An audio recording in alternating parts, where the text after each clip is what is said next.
Welcome to Get the Facts, the program that provides you with information on government's policies and initiatives. I'm your host, Theodore Henry. On today's program, we're examining the roles and the functions of the Child Protection and Family Services Agency, CPFSA, and the impact of technology on childcare and protection.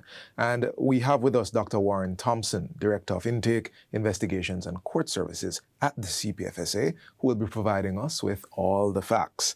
Dr. Thompson, welcome to Get the Facts. Thank you for having me. All right, let's jump right into it. Now, the CPFSA is the rebranded CDA. Right. I have That's that right. right. Good. So you can help us right here at the beginning by telling us what is the mission of the CPFSA? Okay, so the Childcare and Protection Act refers to the agency with responsibility for children. Right. So the CPFSA is that agency. It has a mandate to respond when a child is deemed to be in need of care and protection, to ensure that that child is safeguarded, Right. and that the child receives all the services that he or she requires. Of course, we want to become the leader in child protection in the Caribbean. Right. And we want to see all Jamaica's children achieve their full potential. And we think we can support this by supporting families, empowering families, by regulating alternative care, particularly residential childcare facilities, foster care arrangements, and so on. And of course, ensuring that children receive the intervention services that they need. Right. So you mentioned two things which I find very interesting: support and the services. Well, let's start with the services. What are some of the specific services CPFSA provides? All right. So the CPFSA, as I said, we have to respond. So we receive reports of children who people believe were or are being abused, or even if they suspect that the child is likely to be abused or neglected. We appreciate those reports and we investigate. Right. We believe that the child is in need of care and protection and needs to be removed from the home. We make the relevant court applications. So those are some of the basic services. Where a child comes into our care, now we have some specific programs. So we have our residential care placements. The child comes in, receives case management, receives therapeutic intervention where that is needed. We also have what we call life placements. So that's children living in family environments. So that's our foster care program. Children who may remain at home but under our supervision. That's one other program. Then there are children who are deemed, as viable adoption candidates, put it that way. Right? So in those instances, we process those cases as adoption. And we at the CPFSA house an adoption unit that supports the adoption board. Right. So the second part was, so you mentioned services, you also mentioned support. Right. And support seems a lot more proactive than just, we've gotten a report and we have to do something. Right. Because if I can just add some context here, maybe people might have this thing in the back of their heads, CPFSA go and take my child, right, as a verse to help us. Yes. So talk to us about the support part. So it is a misconception. Yeah. The last thing that we want to do, the last thing, is to remove a child from the family environment. In fact, both the UN Convention on the Rights of the Child, the Childcare and Protection Act, stated that the family is the preferred environment for children. So we do a number of things to support children in families first. When we initiate an investigation, we try to see, can we support the child to remain at home? It could be through counseling, and we have a whole unit set up for that. Our Child and Family Support Unit is aimed at supporting families, supporting parents, supporting children, to prevent or to reduce the likelihood of a need to take that matter before the court for a removal of that child. Got it. So we have a whole unit for that. And, and the majority of cases actually go to that unit. Yeah. Right? So that's what we do. And then when a child has been removed, we create a care plan, and the first thing that we want to do is to pursue reintegration with the family. Yeah. So when we talk about the life placements, family reintegration is one other program that we have. We're getting the facts. You've mentioned the Childcare Act. Right. So the CPFSA is not just oversight. You're acting with the ambit of the law on your hand. Could you give us some more details about the laws that make your work possible? So for example, in the Childcare Protection Act, so that is our Bible, Section 8 of the Act describes the circumstances under which a child can be deemed to be in need of care and protection. So it's, a child wandering the street, a child who has been physically, emotionally, or sexually abused, those kinds of things. So we operate based on those kinds of provisions.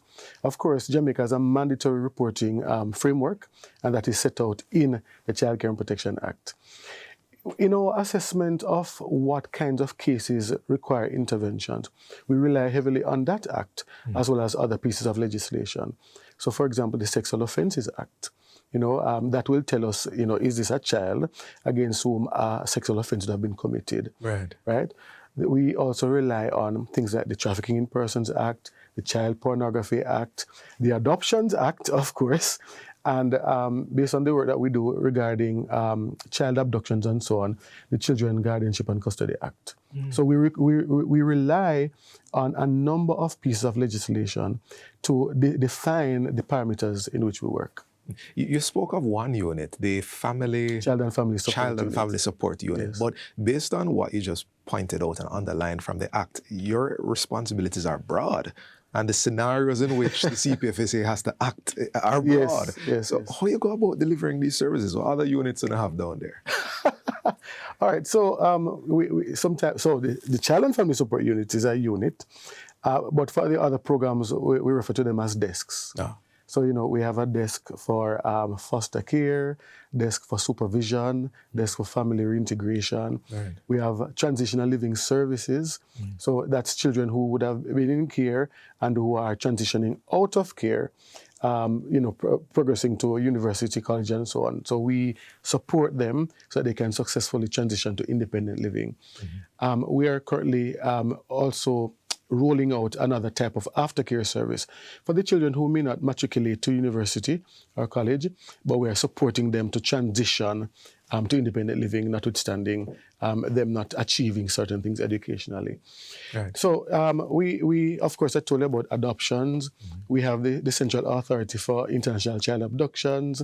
We have an overseas investigations desk. It's a broad. Yes, it's a broad. We do quite a number of things. Okay. And of course, we also house the National Children's Registry and the Ananda Alert Unit. And there have been some changes to Ananda recently, haven't there? Well, you've seen some billboards out.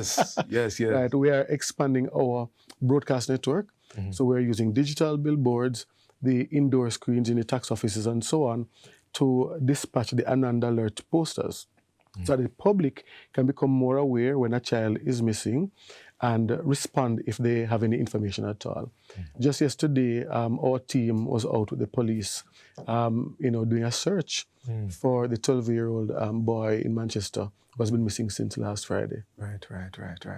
So that the public can be aware and help. We're going to talk a bit more about that in our second segment. We've gotten an overview of the existing programs and the services at the CPFSA to ensure the safety, the care, and the well-being of at-risk children. We must take a quick break right here. This is Get the Facts, and when we return, we look deeper into why the agency's work is so important, how families and the public can and should help, and how safe use of social media can protect children's rights. Stay with us. We'll be right back.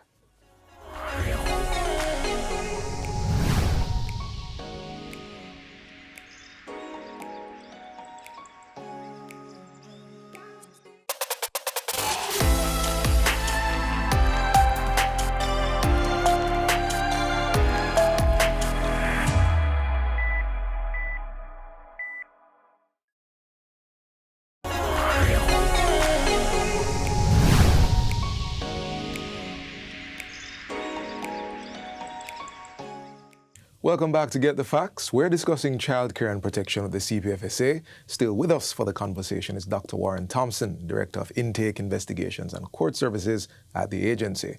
Now, at our break, we touched on the procedure what the CPFSA is doing, its mandate, and now we'd like to talk a little bit about risk factors and what to do when a child is identified as being at risk. So, Dr. Thompson, let's start with risk factors. When we've said child at risk a few times, right, what does that mean? What does that look like? So, the Child Care and Protection Act speak specifically to children in need of care and protection. Care and protection. But we use the language of children at risk to broaden the scope a little bit.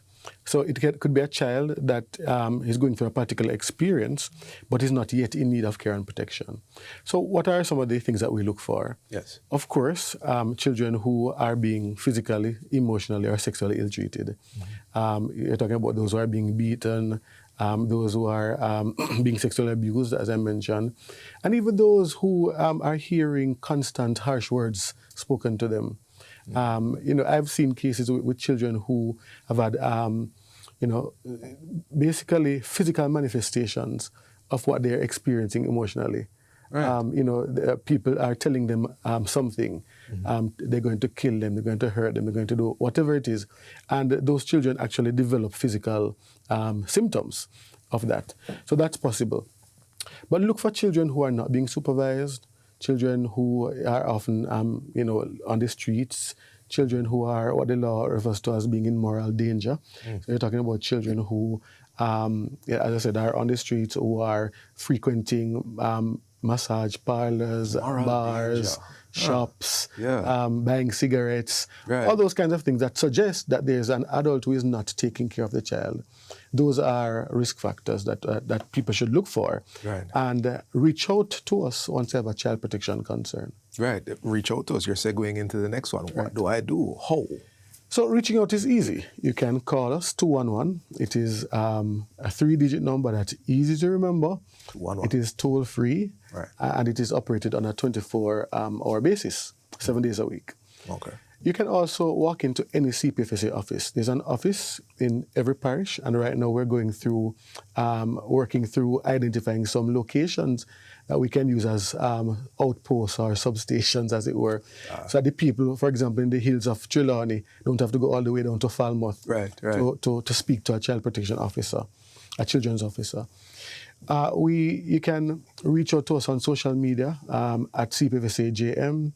You can reach out to us via WhatsApp, 878-2882. Or you can even send us a letter, right? Or you can email us at report. Many different. Yes, report at childprotection.gov.jm. Are you able to do any of these reports anonymously? Yes, you can. So is that what CPFSA wants also? No. Right. So the reporter is free to choose whether they want to report anonymously or if they want to give us their information. Now, if they choose to report anonymously, we don't take any information from them at all regarding their identity. But it doesn't always work out in the child's best interest, because if we have your information and our investigators are unable to locate a child, we might be able to call you back to say, we weren't able to find the child. Can you give us any additional information?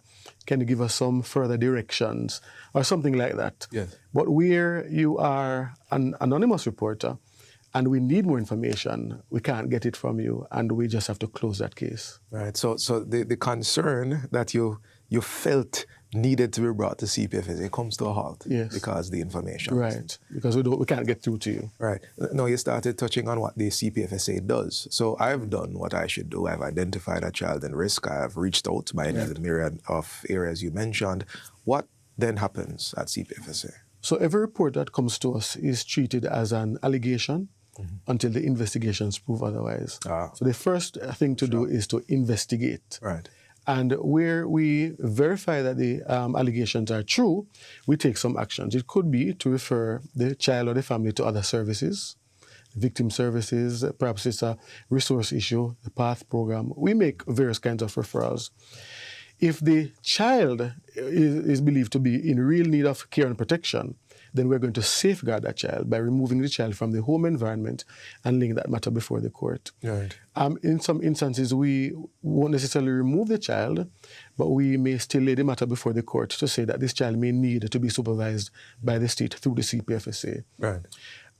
When we remove children, we don't always go first for a childcare facility.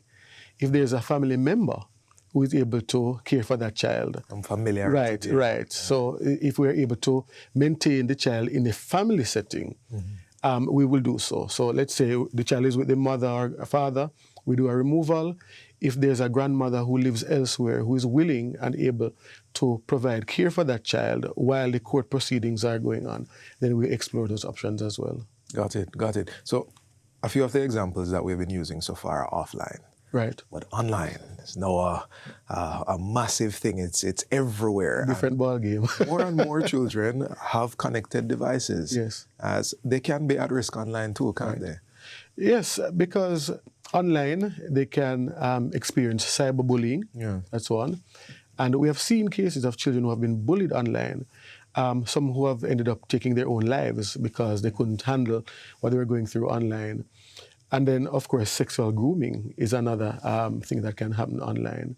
And, you know, children are on the devices, they're engaging with people that they know and people that they don't know.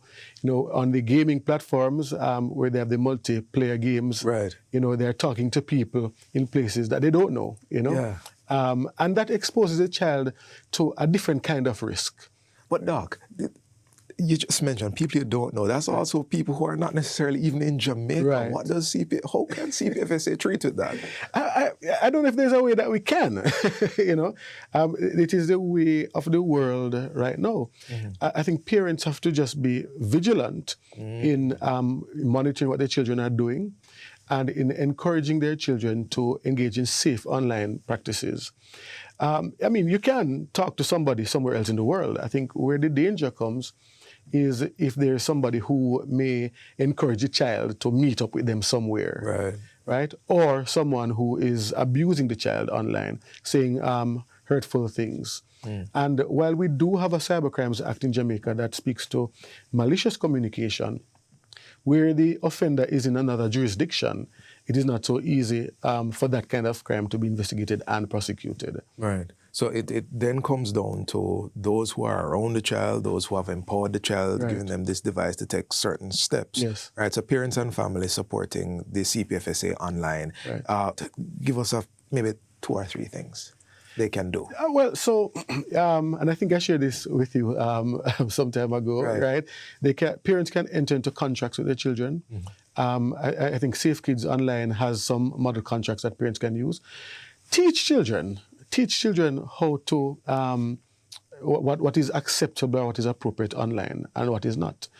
And also monitor the devices, and there are apps to do so. So there's the Google Family Link. You can set screen time for the children. The device can shut off at a particular time based on how you set it. You can look at the apps that the child is using, and with that kind of information, you can engage with the child in conversation. Okay, so I see that you're using this app. You know, what are you doing? What's happening there?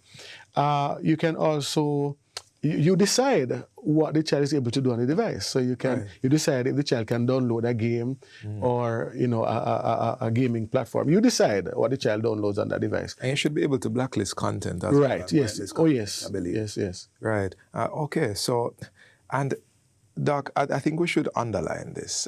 There is a part of the Childcare Protection Act that speaks to negligence, doesn't it? Yes. Yeah. But negligence, when we talk about neglect, we look at a number of things. So supervision is one, if a child is not being supervised. We look at if the child's physical needs are being neglected, the child's healthcare needs are being neglected, and the child's educational needs. So those are the main things that we look for when we think about neglect. Okay. But, and I suppose why I brought it up is that it's important for caregivers, parents, family members to understand that the government cares how children are taken care of. Well, certainly. It factors into the CPFSA's assessment of a scenario. Right. Am I right there? Yes, you're right. But, you know, because you've mentioned the online thing, I think I want to mention just what happens on social media. Yeah. We've been seeing things in the news recently. Wow.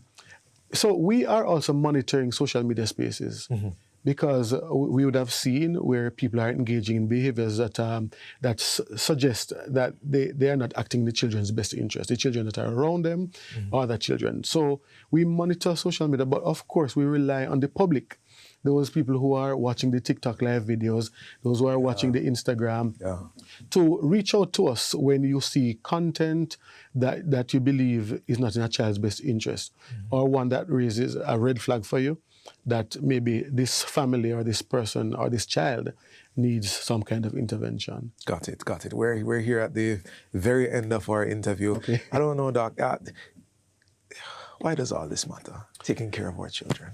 It matters. Mahatma Gandhi, I believe, said that the true measure of a society is the way in which they protect the vulnerable. Yeah. Right? Yeah. And children are vulnerable, can't help themselves for the most part. We have a responsibility, if we have an interest in the next generation, we have a responsibility to take care of the children. We have to ensure that we don't engage in harmful practices that would render our society negatively impacted, as it were. And I know we're wrapping up, but I hear Jamaicans say all the time, "Oh, I used to be beaten, and I used to get be beaten with fan belt and broomstick and all these things when I was growing up." Yeah. And I turned out quite normal. But I always point out this thing that the psychiatrists are saying that maybe about 40% or more of Jamaica's population are suffering from some kind of mental health issue, whether it's stress-related, trauma-related, mood-related. We're not all as normal as we would like to think we are. Not because we're in war, but because of... our exposure to childhood violence. That's my belief. Yeah. This has been another truly insightful discussion centered on getting you all the facts about the CPFSA and its work to ensure the safety and the care of children at risk. We all have a part to play. Together, let's protect the future, our children. This has been Get the Facts. Until next time, I'm Theodore Henry. Thanks for watching, and do take care.